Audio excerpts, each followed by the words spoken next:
Hi students, welcome to our class. ഇന്ന് നമ്മൾ ഇവിടെ ഡിസ്കസ് ചെയ്യുന്നത് AC generator. Okay, AC generator എന്ന് പറയുന്ന device it is based on the principle of electromagnetic induction.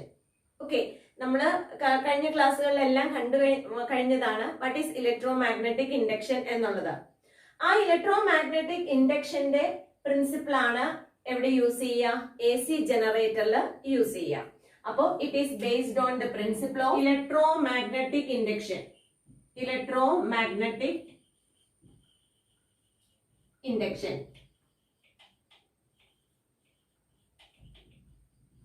Okay, ഇനി ഈ AC ജനറേറ്റർ എന്ന് പറയുന്ന ഈ device which convert mechanical energy into electrical energy.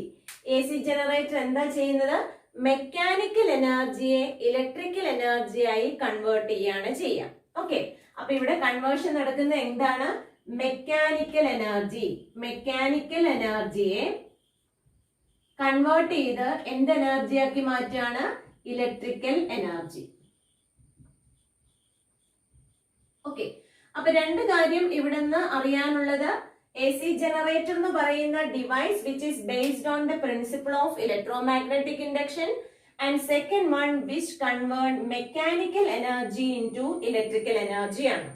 Okay, ഇവിടെ നമ്മളൊരു AC ജനറേറ്ററിന്റെ ഡയഗ്രാം നമ്മൾ കാണിച്ചിട്ടുണ്ട്. ഈ ഡയഗ്രത്തിൽ നമുക്കുള്ളത് നോർത്ത് പോൾ സൗത്ത് പോൾ അല്ലെ, രണ്ട് പോൾ പീസസ് ആണ്.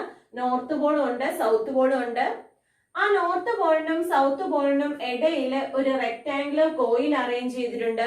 ആ റെക്ടാംഗുലർ കോയിലിനെ നമ്മൾ പറയുന്ന പേര് ആർമേച്ചർ കോയിൽ എന്നാണ്. ഓക്കെ, അപ്പൊ ഒരു ആർമേച്ചർ കോയിൽ ഉണ്ട്. ഈ ആർമേച്ചർ കോയിലിന്റെ രണ്ട് എൻഡ്സ് എന്തുവരും? സ്ലിപ്പ് റിംഗ്സിലേക്കാണ് കൊടുത്തിട്ടുള്ളത്. സ്ലിപ്പ് റിംഗ്സ് ആണ് നമ്മൾ യൂസ് ചെയ്തിരിക്കുന്നത്.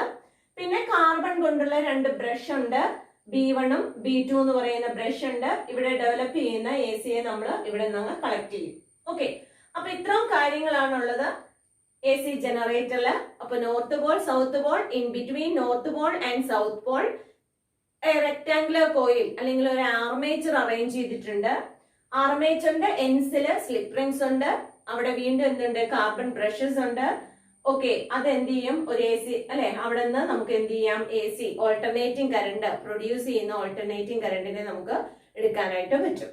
ഓക്കെ, അപ്പൊ ഇത്രയാണ് AC ജനറേറ്ററിന്റെ പാർട്സ്. ഓക്കെ, ഇനി നമുക്ക് അറിയേണ്ടത് ഇതിന്റെ വർക്കിംഗ് എങ്ങനെയാണെന്നുള്ളതാണ്. അപ്പൊ നമുക്കറിയാം ഇതിന്റെ എന്തുവരും? മെക്കാനിക്കൽ എനർജി ഇലക്ട്രിക്കൽ എനർജി ആയിട്ട് കൺവേർട്ട് ചെയ്യാണ് എന്ന് പറഞ്ഞാൽ എന്ത് ചെയ്യും? ഈ ആർമേച്ചർ കോയിലിനെ നമ്മൾ ഇവിടെ എന്ത് ചെയ്യും? റൊട്ടേറ്റ് ചെയ്യിക്കും with an angular velocity omega. Omega angular വെലോസിറ്റിയോട് കൂടി ഈ ആർമേച്ചർ കോയില് റൊട്ടേറ്റ് ചെയ്യാണ്. നമുക്കറിയാം നോർത്തിൽ നിന്ന് സൗത്തിലേക്ക് എന്തുണ്ട്? Large number of magnetic field lines ഉണ്ട്, അഥവാ ഫ്ലെക്സ് ലൈൻസ് ഉണ്ട്. ഈ ആർമേച്ചർ കോയിൽ ആ ഫ്ലെക്സ് ലൈൻസിന്റെ ഇടയിൽ കിടന്ന് ഇങ്ങനെ റൊട്ടേറ്റ് ചെയ്യുമ്പോൾ അവിടുത്തെ ഫ്ലെക്സിന് എന്തുണ്ടാവും? ഫ്ലെക്സിന് ചേഞ്ച് ഉണ്ടാവും അല്ലെ. Make and break, magnetic field lines make ചെയ്യും ബ്രേക്ക് ചെയ്യുകയും ചെയ്യും. അപ്പൊ അങ്ങനെ മാഗ്നറ്റിക് ഫ്ലെക്സ് ലൈൻസിന് മേക്ക് ആൻഡ് ബ്രേക്ക് ഉള്ളത് കൊണ്ട് അവിടുത്തെ ഫ്ലെക്സ് എന്ത് ചെയ്യും? ഫ്ലെക്സ് ചേഞ്ച് ചെയ്യും. ഫ്ലക്സ് ചേഞ്ച് ചെയ്യുമ്പോൾ അതിന് കറസ്പോണ്ടിങ് ആയിട്ട് അവിടെ എന്ത് ചെയ്യും? EMF ഇൻഡ്യൂസ് ചെയ്യും. ഓക്കെ, അപ്പൊ ഇത്രയാണ് ഇവിടെ നടക്കുന്നത്. അപ്പൊ എന്താണ്? ഫ്ലക്സിന് ചേഞ്ച് ഉണ്ടാവും. നമുക്കറിയാം ഫ്ലക്സ് എന്താണെന്നുള്ളത്. ഫ്ലക്സ് φ = B ഡോട്ട് A ആണ്. B എന്ന് പറയുന്നത് മാഗ്നറ്റിക് ഫീൽഡ്, A എന്ന് പറയുന്നത് ഏരിയ വെക്ടർ ആണ്. Okay, that is equal to BA cos θ എന്ന് നമുക്ക് എഴുതാം. ഓക്കെ, ഇവിടെ നമ്മൾ പറഞ്ഞു മാഗ്നറ്റിക് ഫീൽഡിന്റെ ഡയറക്ഷൻ നോർത്തിൽ നിന്ന് സൗത്തിലേക്ക് നമ്മൾ വരച്ചിട്ടുണ്ട്. ഏരിയ വെക്ടർ എന്ന് പറയുന്നത് നമ്മൾ അടയാളപ്പെടുത്തിയിട്ടുണ്ട്.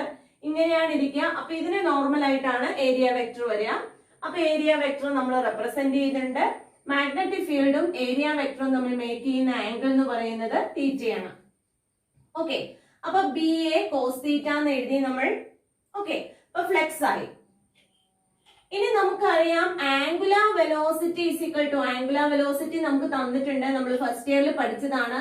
Angular velocity angular displacement divided by time. അവിടെ നിന്ന് ആംഗിൾ θ നമുക്ക് എന്തെന്ന് എഴുതാം? ഒമേഗ ഇൻറ്റു ടി എന്ന് എഴുതാം. അപ്പൊ നമ്മുടെ ഫ്ലെക്സിന്റെ ഇക്വേഷൻ എന്ത് വരും? Flex y BA cos omega t എന്ന് നമുക്ക് എഴുതാനായിട്ട് പറ്റും. ഓക്കെ, അപ്പൊ flex y BA cos omega t. Clear ആണല്ലോ പറഞ്ഞിരിക്കുന്ന ഫ്ലെക്സിന്റെ ഇക്വേഷൻ എഴുതി അതിനെ എക്സ്പാൻഡ് ചെയ്ത് ബി എ കോസ് തീറ്റ എന്നാക്കി അല്ലെ. തീറ്റയ്ക്ക് പകരം നമ്മൾ എന്ത് ചെയ്തു, ഒമേഗ ടി സബ്സ്റ്റിറ്റ്യൂട്ട് ചെയ്തു. അപ്പൊ ഫ്ലെക്സ് എന്നുള്ള ഇക്വേഷൻ എഴുതി. ഇനി നമുക്ക് അറിയാവുന്നതാണ് ഫാരഡേസ് ലോ അല്ലെങ്കിൽ ലെൻസസ് ലോ യൂസ് ചെയ്തിട്ട് ഇൻഡ്യൂസ് ഡി എം എഫ് കണ്ടുപിടിക്കാം. ഫ്ലെക്സിന് ഇവിടെ എന്ത് ചെയ്യാണ്, ചേഞ്ച് ഉണ്ടെന്ന് നമ്മൾ പറഞ്ഞു അല്ലെ. കോയില് എന്ത് ചെയ്യാണ്, ഈ ആക്സിസിൽ വിത്ത് റെസ്പെക്ട് ടു ആക്സിസ് എന്ത് ചെയ്യാണ്, റൊട്ടേറ്റ് ചെയ്യാണ്. റൊട്ടേറ്റ് ചെയ്യുന്നതിനനുസരിച്ച് അവിടെ ഫ്ലെക്സിന് ചേഞ്ച് ഉണ്ടാവും. ഫ്ലെക്സിന് ചേഞ്ച് ഉണ്ടായാൽ അവിടെ എന്ത് ചെയ്യും, ഇ എം എഫ് ഇൻഡ്യൂസ് ചെയ്യും. ആ ഇൻഡ്യൂസ് ഡി എം എഫ് എന്ന് പറയുന്ന minus d phi divided by D t ആണ്. ആ കേസ് നമുക്ക് അറിയാവുന്നതാണ്. That is equal to d by D T of എന്ത് വരും, ഫ്ലെക്സിന്റെ ഇക്വേഷൻ നമ്മൾ ഇവിടെ എഴുതി വെച്ചിട്ടുണ്ടല്ലോ, B A cos omega T. Okay, B A cos omega t ആണ്. ഓക്കെ, ഇനി ഇവിടെ നോക്കിയ ബിയും എയും കോൺസ്റ്റന്റ് ആണ്, ടൈം ആണ് ഇവിടെ വേരി ചെയ്ത് കിടക്കുന്നത്. അപ്പൊ കോസിനാണ് ടൈമിന്റെ ഫാക്ടർ ഉള്ളത്. അപ്പൊ ബിയും എയും ഞാൻ എന്ത് ചെയ്തു, പുറത്തേക്ക് എടുത്തു. മൈനസ് ബി എ ഇൻറ്റു അല്ലെ, മൈനസ് സൈൻ ഓൾറെഡി ഉള്ളതാണ്, minus B A into D by D T of cos theta അല്ലെ, D by D T of cos omega T. That is equal to minus BA into derivative of cos omega t. Derivative of cos omega t is equal to minus sin omega t into omega. അല്ലെ, അപ്പൊ minus sine omega t into omega. നമ്മൾ first ഇയറിൽ പഠിച്ചിട്ടുള്ളതാണ് into omega. നമ്മൾ first ഇയറിൽ പഠിച്ചിട്ടുണ്ട് derivative of എന്ത് വരും, cos a x. Cos a x എന്ന് പറഞ്ഞാൽ എന്താണ്, derivative of cos a x is equal to minus sine a x into a അല്ലെ, മാത്സിൽ പഠിച്ചിട്ടുണ്ടല്ലോ. ഓക്കെ, അപ്പൊ നമ്മൾ ഇവിടെ ഡെറിവേറ്റീവ് അപ്ലൈ ചെയ്തു. ഡെറിവേറ്റീവ് അപ്ലൈ ചെയ്ത് കഴിഞ്ഞാൽ മൈനസും മൈനസും കൂടെ കൂടി പ്ലസ് ആയി. അപ്പോ B A omega sine omega T. Okay, B A omega sine omega t എന്ന് കിട്ടി. ഇതാണ് ഇൻഡ്യൂസ് ഡി എം എഫ്. ഇനി ഈ ആർമേച്ചർ കോയിലില്, ആർമേച്ചർ എന്ന് പറയുന്നത് ഒരു കോയിലാണെങ്കിൽ നമുക്ക് പറയാം B A omega sine omega t എന്ന് പറയാം. എൻ കോയിൽസ് ഉണ്ടെങ്കിൽ എന്തെന്ന് എഴുതാം, N B A omega cos omega t എന്ന് എഴുതാം. എൻ നമ്പർ ഓഫ് ടേൺസ് ആണ് ആർമേച്ചർ കോയിലിനുള്ളെങ്കിൽ നമുക്ക് എങ്ങനെ എഴുതാം, N B A omega sine omega t എന്ന് എഴുതാം. ഓക്കെ, ഇതെങ്ങനെയാ വന്നതെന്നുള്ളത് ക്ലിയർ ആണ്. ഓക്കെ, നമ്മൾ പഠിച്ച ഇക്വേഷൻസ് ഒക്കെ തന്നെയാണ് ഫ്ലെക്സിന്റെ ഇക്വേഷൻ, ഇൻഡ്യൂസ് ഡി എം എഫിന്റെ ഇക്വേഷൻ. പിന്നെ നമ്മളൊന്ന് ഡെറിവേറ്റീവ് ചെയ്തു എന്നുള്ളൂ, അത് നമ്മൾ ഫസ്റ്റ് ഇയറിൽ പഠിച്ചിട്ടുള്ളതാണ്. ഇനി ഒന്ന് റീഅറേഞ്ച് ചെയ്ത് എഴുതിയാൽ നമുക്ക് എന്തായി, ആൻസർ ആയി. ഓക്കെ, അപ്പൊ ഇതാണ് ഇൻഡ്യൂസ് ഡി എം എഫിന്റെ ഇക്വേഷൻ.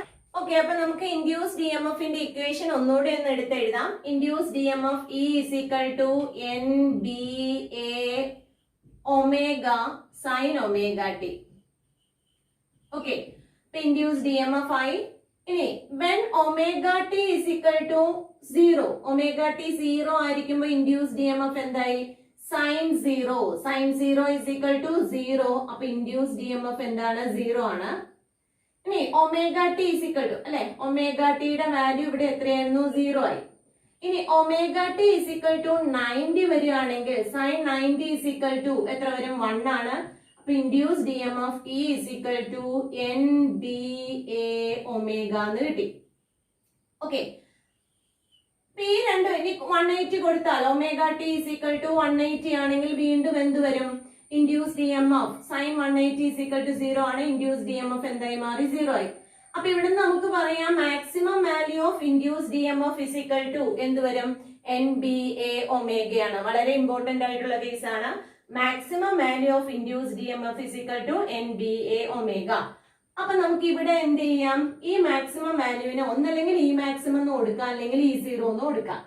അപ്പൊ നമുക്ക് എന്ത് കൊടുക്കാം, E is equal to N B A ഒമേഗയ്ക്ക് പകരം നമുക്ക് എന്ത് കൊടുക്കാം, ഇ 0 എന്ന് കൊടുക്കാം, സൈൻ ഒമേഗ ടി. ഓക്കെ, അപ്പൊ നമ്മുടെ ഇൻഡ്യൂസ് ഡി എം എഫിന്റെ ഇക്വേഷൻ നമുക്കൊന്ന് ഷോർട്ടൻ ആയിട്ട് എഴുതിയിട്ടുണ്ട്, E is equal to E 0 sine omega T. Okay, clear ആണ്. ഇനി നമ്മൾ പറയേണ്ടത് ഇൻഡ്യൂസ് ഡി എം എഫ് അറിയാമെങ്കിൽ എന്തുവരും, കറണ്ട് എത്രയാണ്, ഇത് ഇവിടെ നിന്ന് പ്രൊഡ്യൂസ് ചെയ്യുന്ന ഓൾട്ടർനേറ്റിംഗ് കറണ്ട് എത്രയാണെന്നുള്ളതാണ്. If R is the resistance അല്ലെ, കോയിലിന്റെ റെസിസ്റ്റൻസ് ആർ ആണെങ്കിൽ current produced I is equal to നമുക്കറിയാം EMF divided by resistance according to Ohm's law അല്ലെ. ഓംസ് ലോ പറയുന്നത് V is equal to I into R ആണെന്നുള്ളതാണ്. അപ്പൊ I is equal to എന്തെഴുതാം, V divided by R. അപ്പൊ വിക്ക് പകരം ഇവിടെ induced EMF divided by R, that's equal to E0 sine omega T divided by R. Okay, V by R എന്ന് പറയുന്നത് I ആണ് അല്ലെ.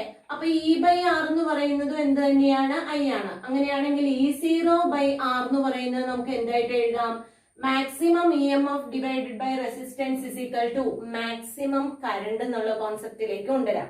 അപ്പോ I is equal to E0 by ആറിന് പകരം നമ്മൾ എന്ത് സബ്സ്റ്റിറ്റ്യൂട്ട് ചെയ്യുന്നു, I0 എന്ന് കൊടുക്കുന്നു. അപ്പോ I is equal to I0 sine omega T. Okay, അപ്പോ ഇൻഡ്യൂസ്ഡ് EMFന്റെ ഇക്വേഷനുമായി ഇൻഡ്യൂസ്ഡ് കറണ്ടിന്റെ ഇക്വേഷനുമായി E is equal to E0 sin omega t and I is equal to I0 sin omega t. വളരെ സിമ്പിൾ ആയിട്ട് നമുക്ക് ചെയ്യാവുന്ന കാര്യമാണ്, ഒന്ന് മനസ്സിലാക്കി ചെയ്താൽ മാത്രം മതി. ഓക്കെ, ഇനി നമുക്ക് ഇതിന്റെ ഗ്രാഫ് എങ്ങനെ വരുന്നു എന്നുള്ള കേസും കൂടെ ഒന്ന് നോക്കാം. Induced EMF E is equal to E0 sin omega t ആണ് നമ്മുടെ ഇക്വേഷൻ അല്ലെ. നമുക്ക് ഗ്രാഫ് വരയ്ക്കാനായിട്ട് നമുക്ക് എന്തൊക്കെ ചെയ്യണമെന്ന് നോക്കാം. ഒമേഗ ടി 0 ആയിരിക്കുമ്പോൾ when omega t is equal to 0 induced EMF E is equal to നമുക്കറിയാം 0 ആണ്. ഒമേഗ ടി 0 ആയിരിക്കുമ്പോൾ induced EMF എത്രയാണ്, 0 ആണ്. ഇനി induced omega T is equal to 90 degree വരുവാണെങ്കിൽ, 90 ഡിഗ്രി എഴുതുകയാണെങ്കിൽ induced EMF എങ്ങനെ വരും, sin 90 is equal to എത്രയാണ് 1. അപ്പോ എന്ത് വരും, induced EMF E is equal to E0. ഇനി omega T is equal to 180 വന്നു കഴിഞ്ഞാൽ induced EMF E is equal to sine 180 is equal to 0 ആണ്. അപ്പൊ induced EMF is equal to 0. ഇനി ഒമേഗ ടി 270 വരെയാണ്, 270 ആയിരിക്കുമ്പോൾ സൈൻ 270 ഇസ് ഈക്വൽ ടു -1 ആണ്. അപ്പൊ induced EMF E is equal to -E0. Okay, ഇനി ഒമേഗ ടി എന്ത് വരെയാണ്, 360 ഡിഗ്രി കറങ്ങി അല്ലെ. ഒമേഗ ടിയുടെ വാല്യൂ 360 ഡിഗ്രി എന്നുള്ള കേസ് വന്നു.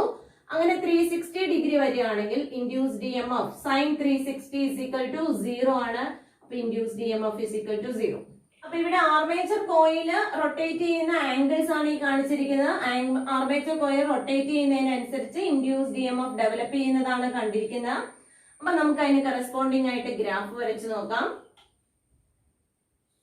ഗ്രാഫ് വരയ്ക്കുമ്പോൾ induced EMF E is equal to 0 ഇവിടെ, induced EMF E is equal to E0 plus E0 ഇവിടെ, താഴേക്ക് വരുന്നത് എന്തായിട്ട് എഴുതാം, -E0.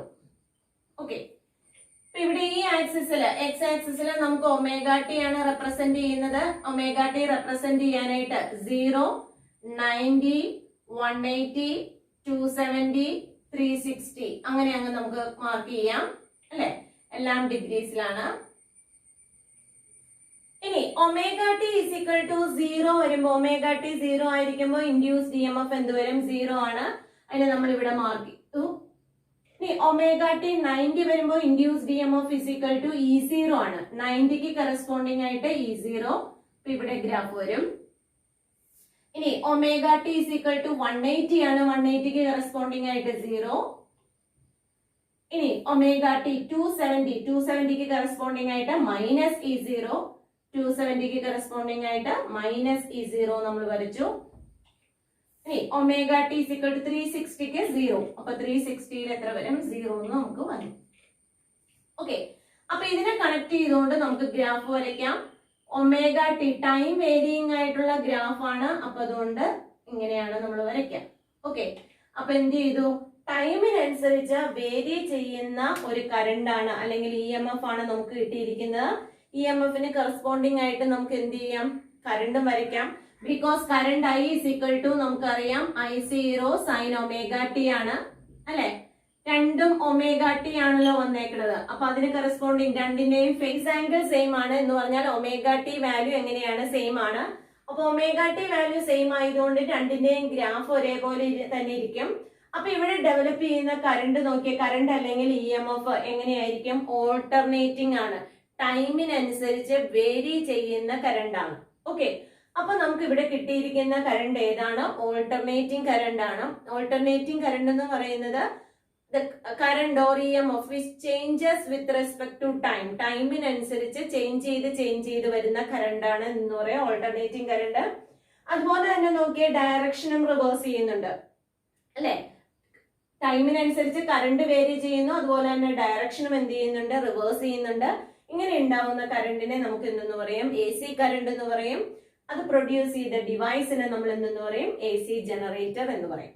ഓക്കെ, അപ്പൊ എ സി ജനറേറ്റർ എന്ന് പറയുന്ന device which is based on the principle of electromagnetic induction ആണ്. അത് വളരെ ഇമ്പോർട്ടന്റ് ആണ്. ഇവിടെ എന്ത് എനർജി ആയിട്ട് കൺവേർട്ട് ചെയ്യുക? Mechanical energy is converted into electrical energy ആണ്. പിന്നെ അതിന്റെ കൺസ്ട്രക്ഷൻസ് പറയാം. എങ്ങനെയാണ് കൺസ്ട്രക്ഷൻ എന്നുള്ള കേസ് നമ്മൾ പറഞ്ഞു. അത് കഴിഞ്ഞിട്ട് നമ്മൾ എന്ത് ചെയ്യുക? അവിടെ വർക്ക് ചെയ്യുന്നത് എങ്ങനെയാണെന്നുള്ള കേസ്. വർക്ക് ചെയ്യുമ്പോൾ അവിടെ എന്ത് ചെയ്തു? ഈ ആർമേച്ചർ കോയിലിന്റെ ഉള്ളിൽ കിടന്ന് അല്ലെ, നോർത്ത് പോളിനും സൗത്ത് പോളിനും ഇടയിൽ കിടന്ന് റൊട്ടേറ്റ് ചെയ്യാണ്. അങ്ങനെ റൊട്ടേറ്റ് ചെയ്യുമ്പോൾ അവിടുത്തെ ഫ്ലക്സ് ചേഞ്ച് ചെയ്യും. അപ്പൊ ഫ്ലക്സിന്റെ ഇക്വേഷൻ എഴുതി. ഫ്ലക്സ് ചേഞ്ച് ചെയ്യുന്നതുകൊണ്ട് ഇൻഡ്യൂസ്ഡ് ഇ എം എഫ് ഉണ്ടാവും നമ്മൾ കണ്ടു. അപ്പൊ ഇൻഡ്യൂസ്ഡ് ഇ എം എഫിന്റെ ഇക്വേഷൻ എഴുതി. ആ ഇൻഡ്യൂസ്ഡ് ഇ എം എഫിനെ നമ്മൾ ഡിറൈവ് ചെയ്ത് വന്നപ്പോൾ നമുക്ക് ആൻസറിലേക്ക് വന്നു. ഓക്കെ, അപ്പൊ ഇൻഡ്യൂസ്ഡ് ഇ എം എഫിന്റെ എക്സ്പ്രഷൻ നമുക്ക് കിട്ടി E=E0 sin omega t. Maximum value of induced E M F ആണ് എന്തെന്ന് പറയാ? E0. അതിന് കറസ്പോണ്ടിങ് ആയിട്ട് കറണ്ടിന്റെ ഇക്വേഷൻ എഴുതി. ഇനി ഒമേഗ ടിയുടെ വേരിയേഷൻ അനുസരിച്ച് എന്തുവരും? ഇ എം എഫ് ഡെവലപ്പ് ചെയ്യുന്ന കേസ് നമ്മൾ പറഞ്ഞു. ഒരു ഗ്രാഫും വരച്ചു. ഓക്കെ, വളരെ സിമ്പിൾ ആയിട്ട് നമുക്ക് ചെയ്യാവുന്നതുള്ളൂ. I think this topic is clear for you. If you like this video, please subscribe and enable the bell button. Thank you.